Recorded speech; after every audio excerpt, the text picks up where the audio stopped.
Hello friends, मैं आयुष और मैं आपका ज्ञान गंगा चैनल में स्वागत करता हूं। जिस तरह से हम केमिस्ट्री पढ़ाते जा रहे हैं, उम्मीद करता हूं आप लोगों को ज़रूर अच्छा लग रहा होगा और पॉजिटिव फीडबैक भी मुझे मिला है। तो जनरली अगर कोई शिकायत हो तो ज़रूर आप लोग मुझे सुझाव दें। इससे पहले मैं आपको जो पढ़ा चुका, आप देखेंगे सॉलिड, लिक्विड, गैस, मतलब पदार्थ की 3 अवस्थाएँ होती है, इसके बारे में जिक्र करा था। साथ साथ जो उसका वर्गीकरण होता है, तत्व, यौगिक, मिश्रण बताया था, मेटल, नॉन मेटल, मेटलाइट्स, साथ साथ हेट्रोजीनियस मिक्सचर, होमोजीनियस मिक्सचर, इन सारे चीज़ों के बारे में, कंपाउंड के बारे में काफ़ी डिटेल से मैं बताया था। अब जो इस चैप्टर का बचा हुआ चीज़ है उसका शुरुआत कर देता हूँ। और इस तरह से देखिए, सबसे पहले पढ़ना क्या है आपको, सॉल्यूशन। सबसे पहले आपको समझना होगा कि विलयन 2 चीज़ों से मिलकर बनता है। एक को बोलते हैं विलेय और दूसरे को बोलते हैं विलायक। इंग्लिश में कह सकते हो कि सॉल्यूट और अगला सॉल्वेंट। इसका मतलब जो सॉल्यूशन का निर्माण होता है वो सॉल्यूट और सॉल्वेंट के मिलने से होता है। दोनों चीज़ अगर नहीं है तो आप सॉल्यूशन उसे नहीं कह सकते हो। सिंपल सी बात है। अब आप समझिए इन तीनों को कहते क्या है, कैसे डिफाइन करोगे आप। देखिए, 2 या 2 से अधिक पदार्थों का समांगी मिश्रण होता है, उसे हम क्या बोलेंगे, विलयन बोलेंगे। जैसे नींबू पानी या बोल सकते हो सोडा जल। मैं आपको ये भी समझाऊंगा कैसे। फिलहाल आपको ये याद रखना है कि 2 पदार्थ या 2 से अधिक पदार्थ के समांगी मिश्रण। अब यहीं पे समझना होगा आपको 2 शब्द, समांगी मिश्रण और विसमांगी मिश्रण। समांगी मिश्रण उसे कहेंगे जिसमें वो पूरी तरह घुल जाए। समझ पा रहे हो? जैसे नींबू पानी। क्या आप नींबू और पानी को अलग कर सकते हो? नहीं कर सकते। तो नींबू पानी कैसा कहलाएगा, समांगी मिश्रण।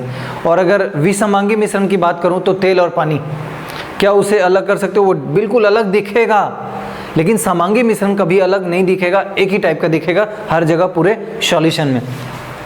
ठीक, तो इसीलिए मैंने यह शब्द लिया समांगी। अगली बात देखिए, विलेय क्या होता है, जिसकी मात्रा विलयन में कम हो उसे हम क्या बोलेंगे, विलेय बोलेंगे। दूसरे शब्दों में जो विलायक में घुल जाए उसे क्या बोलेंगे, हम विलेय बोलेंगे। समझने के लिए इसका एग्जाम्पल बहुत अच्छा होगा। सबसे पहले मैंने चीनी और नमक को लिया है। जब कभी भी आप शरबत बनाते हो या नींबू पानी बनाते हो या पानी में नमक को घुलाते हो तो आप देखते होंगे नमक का मात्रा हमेशा कम होता है, पानी का मात्रा ज़्यादा होता है। तो अब इस बात से समझिए कि जिसकी मात्रा विलयन में कम हो, इसका मतलब नमक और चीनी। अगली बात, जो विलायक में घुल जाए, तो विलायक में कौन घुल जाता है, विलायक। चूंकि पानी होगा तो विलायक में घुल कौन जाएगा, यही सब, इसीलिए इसको बोलेंगे विलेय। नेक्स्ट, विलायक किसे बोलेंगे, सॉल्वेंट, जिसकी मात्रा विलयन में अधिक हो। जैसे नमक और पानी में अगर देखेंगे तो ऑब्वियस सी बात है पानी हमेशा ज़्यादा होगा, इसीलिए क्या बोल रहे हैं, विलयन में जिसकी मात्रा अधिक हो। दूसरी बात, जो विलेय है उसको अगर अपने में घुला लेगा तो उसे हम क्या बोलेंगे, विलायक बोलेंगे। जैसे पानी और अल्कोहल। इसी चीज़ को और अच्छे से अगर समझना चाहते हैं तो इसका लिए 2-3 एग्जाम्पल मैंने लिया है। देखिए, नींबू जल में क्या क्या होता है, एक नींबू होता है, दूसरा जल होता है। ऑब्वियस सी बात है, जल अधिक होगा तो ये आपका विलायक कहलाएगा और नींबू कम होगा इसलिए ये विलेय कहलाएगा और नींबू जल विलयन कहलाएगा। ठीक है। अगला, अगर उसी तरह से मैं समझाना चाहूँ तो टिंचर आयोडीन। टिंचर आयोडीन में आप क्या देखेंगे कि एक तो आयोडीन होता है, दूसरी बात अल्कोहल होता है। और अल्कोहल ज़्यादा होता है, आयोडीन कम होता है, इसी वजह से अल्कोहल को क्या बोलेंगे आप, विलायक, और आयोडीन को क्या बोलेंगे, विलेय। नेक्स्ट, वायु गैस। इसका मतलब जो वायुमंडल में गैस होते हैं उसमें भी आप देखेंगे नाइट्रोजन की मात्रा 78% होता है, वहीं ऑक्सीजन की मात्रा 21% होता है। तो ऑब्वियस सी बात है, ज़्यादा नाइट्रोजन है तो नाइट्रोजन यहाँ पे क्या कहलाएगा, विलायक, और विलेय क्या कहलाएगा, ऑक्सीजन। क्लियर हो गया होगा? ठीक है। तो अगली बात अगर हम देखें तो विलयन के हम गुण देखेंगे। तो विलयन का गुण क्या होगा, सबसे पहले बोलता है कि ये समांगी मिश्रण होगा। इसका मतलब एक दूसरे में बहुत अच्छी तरह से घुल जाएगा। क्लियर है? इसका मतलब किसी भी बीकर में या किसी भी पात्र में अगर कोई विलयन लिए हो तो उसकी कंपोनेंट हर जगह क्या होगा, एक समान होगा, तब आप उसे कहेंगे समांगी मिश्रण। अगली बात बोल रहा है कि विलयन कण छोटा होता है, इसीलिए बोल रहा है इसका व्यास कितना होता है, व्यास होगा 1 नैनोमीटर। और चूंकि 1 नैनोमीटर इज इक्वल टू होता है 10⁻⁹ मीटर। ये कई बार एग्जाम में पूछता है मेरे दोस्त, जरूर दिमाग में रखते हुए आगे बढ़िएगा। नेक्स्ट, विलयन के कण छोटा होता है, इसी वजह से आप इसको आंखों से नहीं देख सकते हैं। जैसे जब नमक और पानी घुल जाता है, क्या आप नमक को फिर ढूंढ लेते हो क्या, या पानी को ढूंढ लेते हो क्या, नहीं, आप पानी को देख नहीं पाते हो। पानी के कणों की बात कर रहा हूँ, पानी की नहीं कर रहा। ठीक है, तो उसके कण को आप नहीं देख पाते, पानी को देख पाते हैं। देखिए, विलयन में प्रकाश प्रकाश का मार्ग नहीं दिखाई देता। इसका मतलब क्या होता है कि अगर देखेंगे विलयन से अगर आप टॉर्च लगा के या किसी भी स्रोत से अगर आप प्रकाश को गुजारेंगे तो वो आपको दिखाई नहीं देगा, ठीक है, मतलब धुंधला सा प्रतीत होगा। अगली बात, विलयन अस्थाई होता है। अस्थाई क्यों कह रहा है ये बात समझिए। अस्थाई का मतलब होता है कि छानने से ये अलग नहीं होगा और शांत छोड़ देने से ये नीचे नहीं बैठ जाएगा।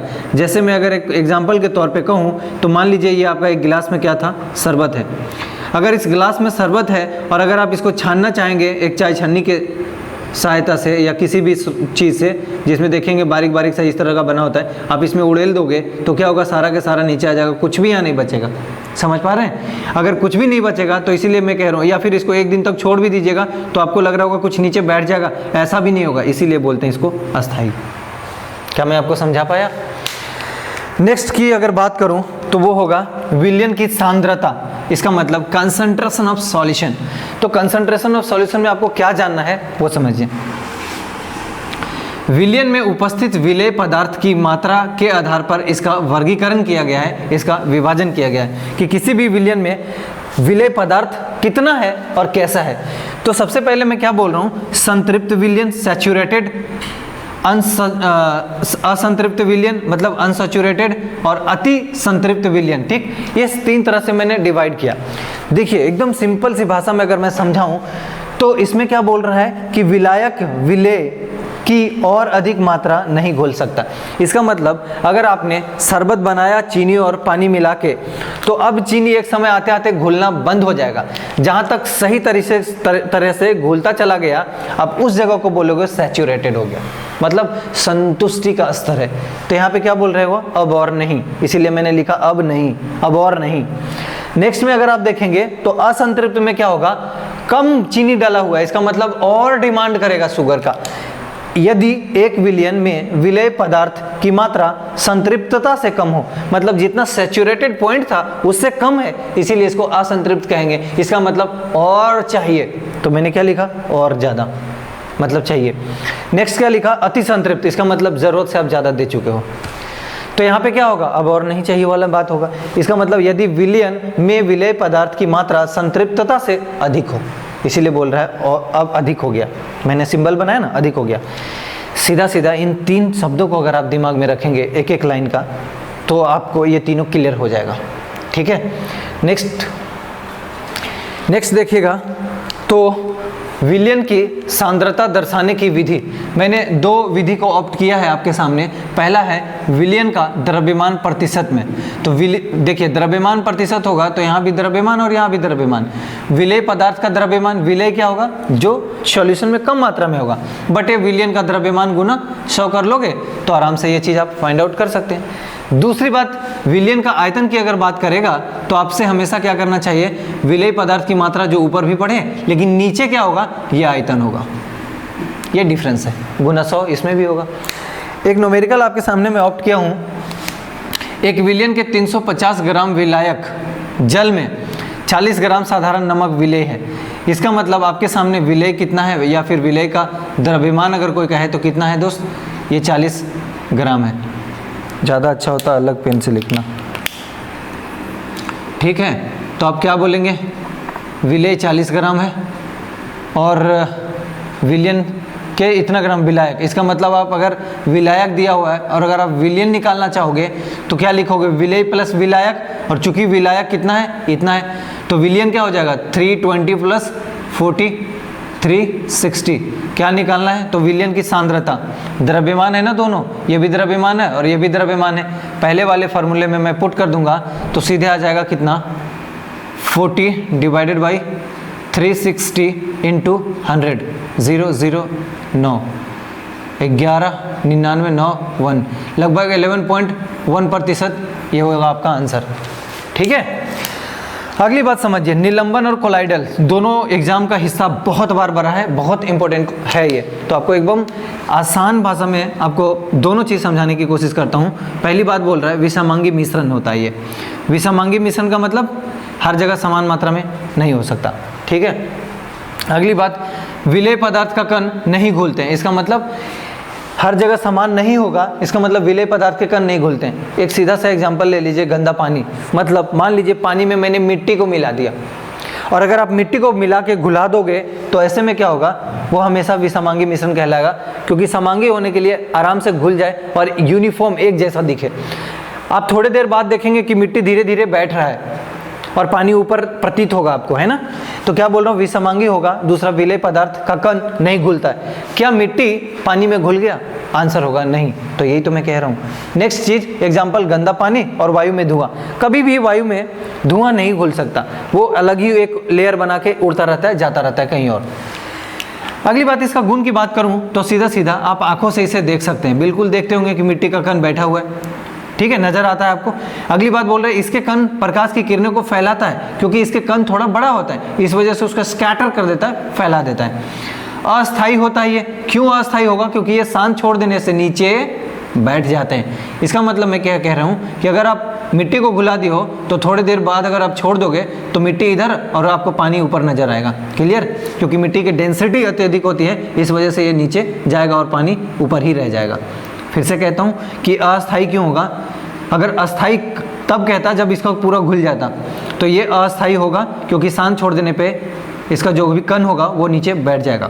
आगे, कणों को छानकर अलग कर सकते हैं। अगर दोस्त मेरे यहाँ पे होल कर दीजिएगा तो सारा पानी निकल जाएगा, मिट्टी अंदर बैठा रह जाएगा, तो अलग कर सकते हैं ना भाई, ठीक है।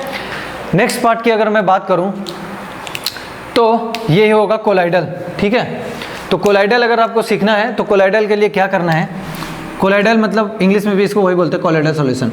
सबसे पहले इसका कुछ एग्जांपल की बात करूं, जैसे दूध, रक्त बोले तो ब्लड, ठीक, बादल, इंक, स्याही, ये सारे इसके एग्जांपल है। एक छोटा सा देखिए, निलंबन और कोलाइडल जब जब भी आपको सीखना होगा, मेरे हिसाब से दो एग्जांपल आपके लिए परफेक्ट है। एक, पानी में मिट्टी का घुला हुआ होना जिसको निलंबन कहेंगे, और दूध का एग्जांपल, दूध और पानी का मिश्रण अगर बनाना चाहते हो तो वो सबसे बेस्ट एग्जांपल होगा कोलाइडल का।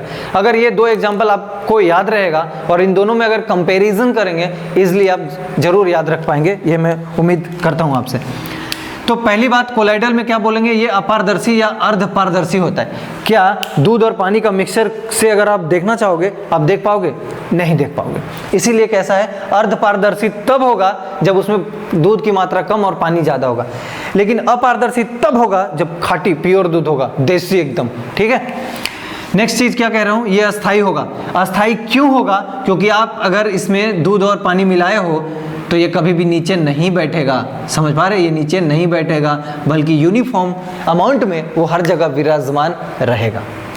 नेक्स्ट बात मैं अगर बताऊं, इसे छान कर अलग कर सकते हैं क्या? नहीं कर सकते मेरे भाई, छन्नी से पार हो जाएगा। इसका मतलब मैं क्या कह रहा हूं कि अगर इसको इस तरह से कोई छन्नी में उड़ेल दोगे तो यहाँ इसमें कुछ नहीं बचेगा, सारा नीचे दूसरे वाले पात्र में आ जाएगा। क्लियर?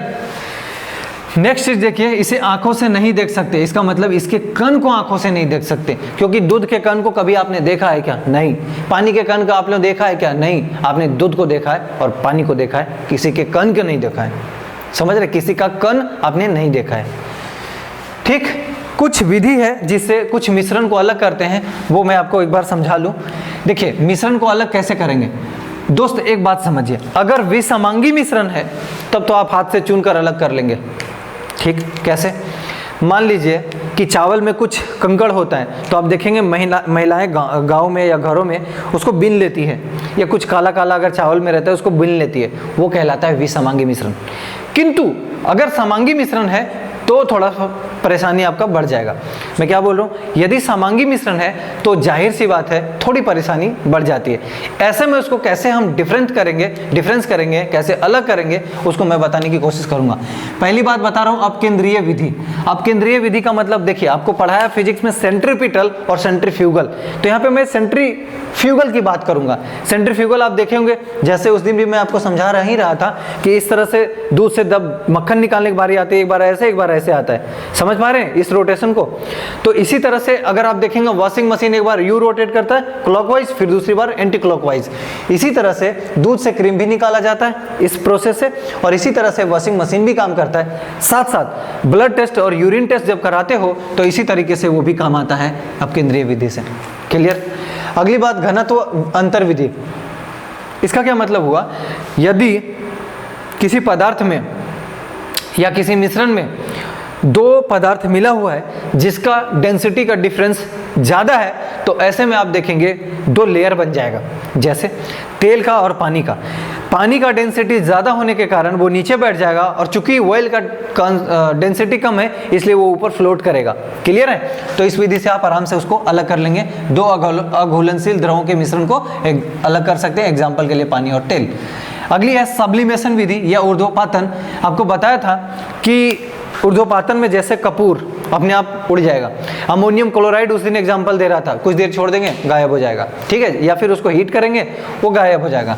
सेम चीज गर्म करने से ठोस से सीधा गैस में बदल जाएगा, वही सब्लिमेशन होता है, पढ़ा चुका हूं मैं। नमक को अमोनियम क्लोराइड से अलग करना होता है, तो ऐसे में हम क्या करते हैं, गर्म करते हैं, तो अमोनियम क्लोराइड जैसे ही गर्म होता है वो क्या करता है, सीधा ठोस से गैस में बदल जाता है, और उसको पाइप के माध्यम से दूसरे बीकर में या किसी पात्र में उसको जमा कर लेते हैं और नमक से वो अलग हो जाता है।